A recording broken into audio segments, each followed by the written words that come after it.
Welcome back to Growth Without Barriers. I'm Andrew Sherman from Jones Day, and I'm here with Karen Kerrigan, my co-host from SBE Council.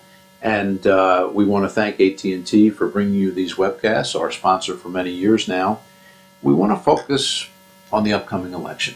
It's 30 days away. Yeah, it's coming up. There are so many issues that directly and indirectly impact small businesses, entrepreneurs, potential entrepreneurs thinking about starting businesses, even people thinking about investing in small businesses when it comes to things like tax policy. And I think it'd be good to give kind of an overview with just under 30 days left, with the debate coming up, first debate coming up soon. You know, where are we? What does this upcoming election mean for small businesses and entrepreneurs? Well, it means a lot. I think a lot is at stake in this election. I mean, obviously right now, in terms of immediate issues, small business owners, they're concerned about the economy, they're concerned about the fiscal cliff. I mean, that's a huge issue at the end of this year. You do have, all the Bush tax relief provisions that expire at the end of the year. Nothing has been done to extend those. Excuse me, in the U.S. House, they did pass a one-year extension of all those provisions. And you do have sequestration. So you have this sort of sequestration process across the board, cuts combined with massive tax increases that average, according to a new study that came out today, $3,000 per family. And small businesses are going to be hit by this. In fact, a U.S. House Small Business Committee hearing a couple of weeks ago unveiled a study that found that 1 million jobs in the small business sector could get lost if we go over the fiscal cliff. So that is a huge issue. The weak economy will become weaker if we go over the cliff here. The CBO said that we will go back into recession in early 2013 if we go over the fiscal cliff. So again, this is just more uncertainty, Andrew, right? I mean, already for the past 4 or 5 years, small business owners, entrepreneurs, they've been operating in this very uncertain environment. And you have these crisis decisions all the time that are being generated from Washington, along with additional regulation, the healthcare law, the fiscal cliff. So you have all these issues. So the policies from Washington are not helping, to stabilize the economy, to help it grow. And certainly not helping in terms of boosting small business confidence. So the election, the issues are large. Small business itself is an issue in this election, as you well know. Is a big business issue. I want to add one more thought. I agree with everything you just said, by the way, particularly with respect to pending policies. I want to add a word about politics that's disappointed me when it comes to entrepreneurship.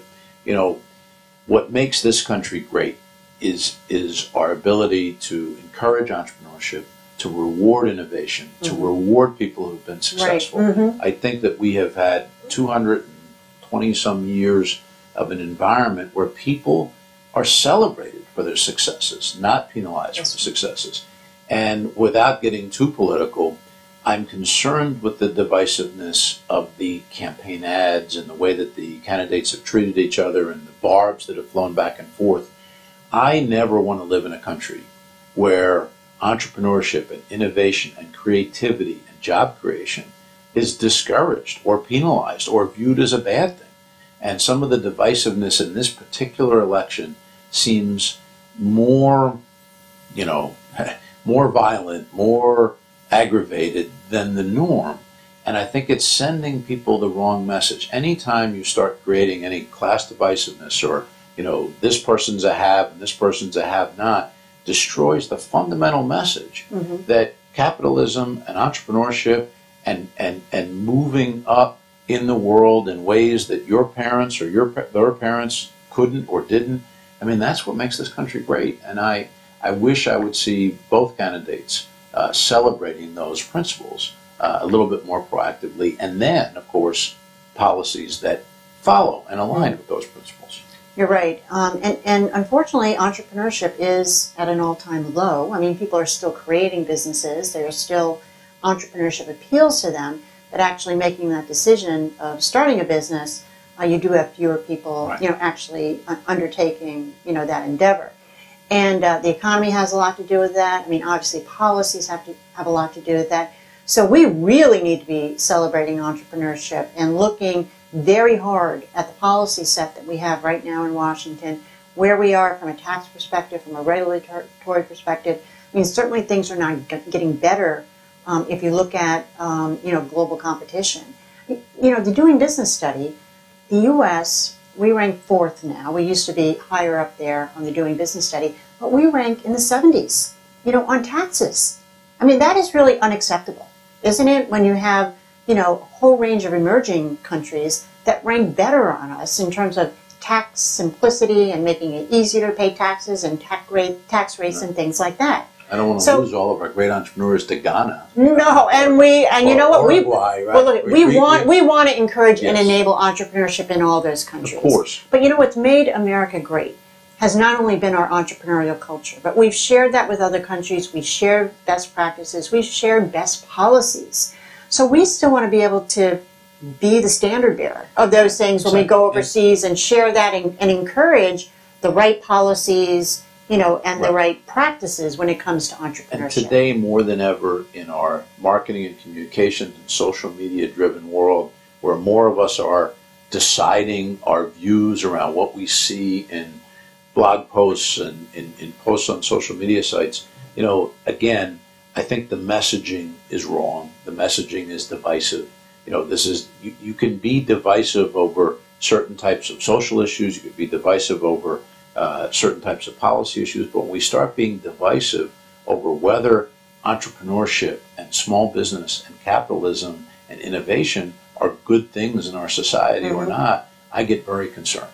And I know you and I are in accord on this. I mean, this should be the things we're celebrating and, quite frankly, the things we're exporting to other countries, those best practices around entrepreneurship and other things. Right.